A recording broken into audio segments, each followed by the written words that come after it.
Let the winning begin. The judge who blocked Trump's federal buyout has reversed its decision. Um, so he went under a lot of scrutiny and all that stuff, and I don't think he reversed his decision based on pressure. I think the unions didn't have a ground to stand on, and that's why he reversed it. Um, uh, I think Trump went into this 100% prepared. I think he was working on this for a while. His legal team was working on this for a while. They knew there were going to be challenges ahead. They knew there were going to be lawsuits here and there. But he went in prepared, and he knew what he's going to accomplish, and he knew what it's going to be getting pushed back. So let's read about this. This is from Daily Mail. Judge makes shock reversal on Trump's buyout offer to federal workers amid Doge's quest to downsize bloated bureaucracies.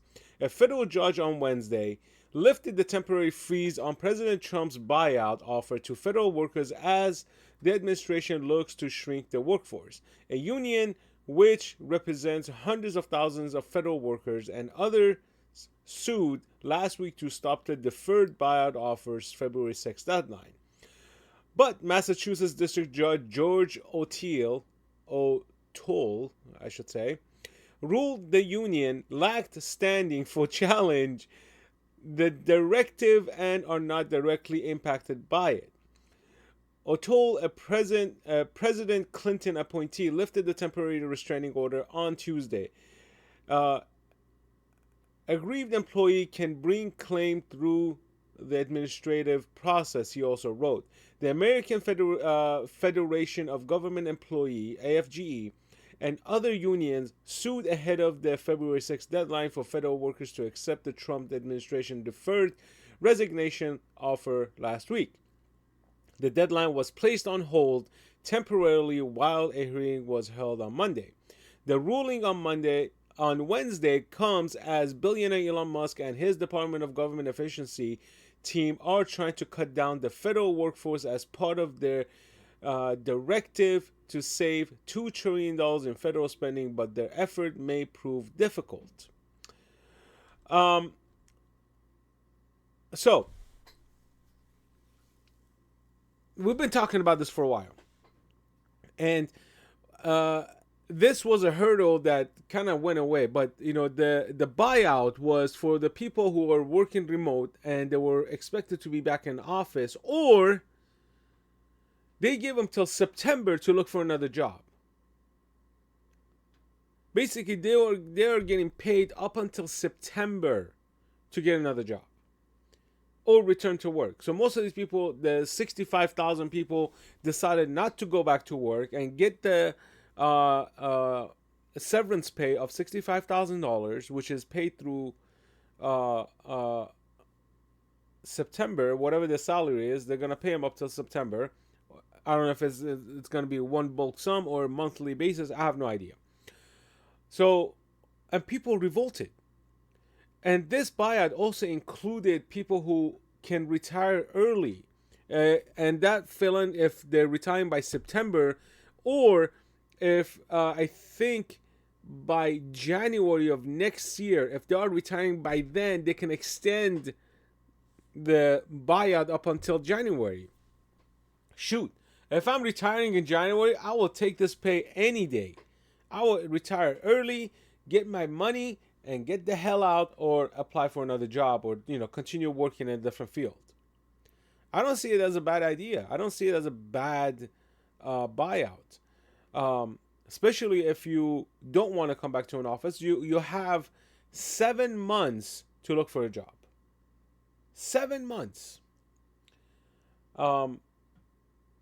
So Doge seems to be working, but I think they are not happy with the results. But again, it's only been in place for less than a month. So they need to give themselves a little time to adjust to the bureaucracy that's coming towards them. And the interesting point is Facebook is now laying off about 3,500 employees because they too are now saying, hey, Our employee status is bloated. There's way too many people working here that they don't need to be working here, so they laid off 3,500 people, stating underperformance or whatnot. So Facebook is downsizing, and Elon Musk proved that downsizing doesn't mean that you're going to be inefficient or unproductive in some capacity by laying off 75% of the workforce when he bought Twitter. Twitter or X now is basically showing I believe a $1.6 billion profit margin of some sort. For the judge to come and reverse his freeze on the layoff, not the layoff, the buyout, it speaks volume, because the unions didn't have anything to stand on. There was no room to argue here. They had nothing to argue. I mean, what are you going to argue? It's like, hey, we're giving them 7 months to look for a job. If you're about to get fired, nobody gives you 7 months to look for a job. You're fired, you're on your own. No one's going to give you pre-warning. No one. The most they might give you is 2 weeks to look for another job. They're giving you 7 months. 7 months to find another job. Anyways, let's continue reading. More than 65,000 workers had accepted the offer as of Friday. According to an administrative official familiar with the matter, even as the deadline was temporarily paused in court, Doge estimated between 5 and 10% of the government workers would take the offer, and that it would save an estimated $100 billion a year. But just over 3% of the workers had taken the administration up on as the deadline was paused.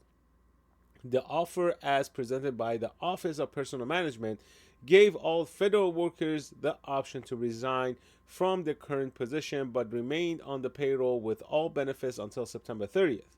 The email gave notice that most federal employees were to return to work at offices 5 days a week. For those who took the offer, they would be exempted from in-person work requirement. Federal workers were first sent an email with the buyout offer on January 28th, but many federal workers and some Democratic lawmakers have raised concern over the validity of the offer. Basically, what they're saying is Democrats are going to say, oh, they're not going to pay you, because Trump does all the time. He never paid his contractors, so he's pulling the fast one on you. He's going to have you work, but he's not going to pay you. He's going to have you resign from your position, and they're not going to uphold their offer to pay you up until September 30th. That's what they're saying. So I think this is a huge win for Trump again, with the strategy that he's throwing in, and Elon, I guess. And for those who took the offer, good for you. I hope you find another job, another field, or whatever you're doing. I hope you get something that you want. Anyways, let me know what you think, guys. Leave your comments down below. Let me know what you think. If you haven't subscribed to the channel, hit that subscribe button. Peace out.